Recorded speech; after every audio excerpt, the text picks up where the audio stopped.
Welcome back. Set up by a 39-year-old industrial chemist, Newton Owino separates fish skin from the rest of the waste, then tans them to make a kind of leather used to manufacture handbags, wallets, shoes, hats, and jackets.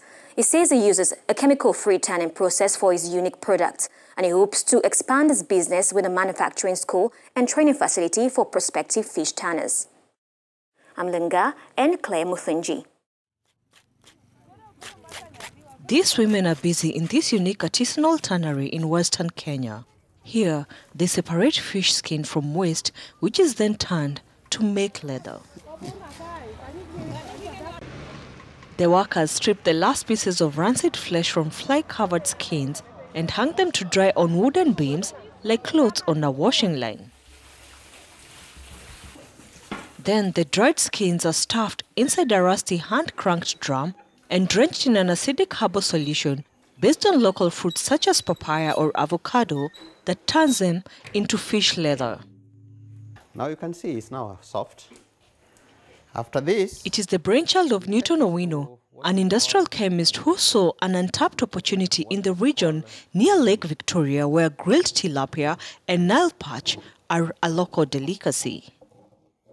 In Kisumu, we have several filleting industries, fish filleting industries. They produce close to 150,000 metric tons of fish waste. 80% of this is actually fish skin. Initially, this fish skin used to be thrown. The result is usually softer, darker, and less smelly. The skins are then descaled, stretched, and dried again, becoming workable leather. They're then designed to make footwear and other distinctive products with scale patterns resembling snake or crocodile skin, but come at a fraction of the price. Shoes sell for 1,500 Kenya shillings, about $15, and jackets for 2,000 shillings, which is about $20. Owino hopes to expand his business with a training facility for prospective fish tanners. Liberian President George Weah announces a package of monetary and fiscal measures aimed at curbing the fall of the Liberian dollar. On Monday, the Liberian dollar was changing hands at around 160 to the US dollar. In June 2017, it was 100 for $1. Both are legal currencies in Liberia. Weah sought to set an example at the start of his mandate by cutting his own salary by 25%. He ordered a 20% cut on the price of rice, which is a staple food in Liberia, but entirely imported. Let's hear more from Ruth Lago and Yasha Mutsizwa. Liberia's President George Weah has announced monetary and fiscal measures to try and bring runaway inflation under control in the poor West African country.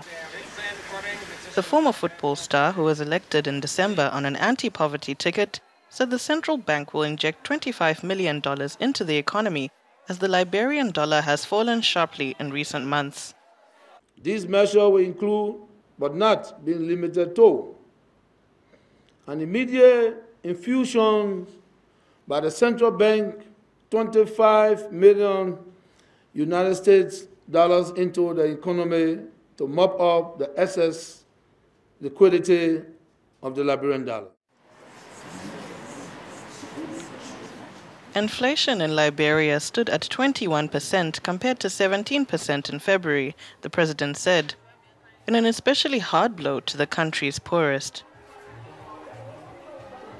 On top of cash injection, Weah announced expanded powers for the central bank to regulate money exchange and oversee banks, as well as a review to determine new ways to bring Liberians into the banking system. In May, he called for a large cut in import duty on more than 2,000 basic goods to help fight the country's inflation.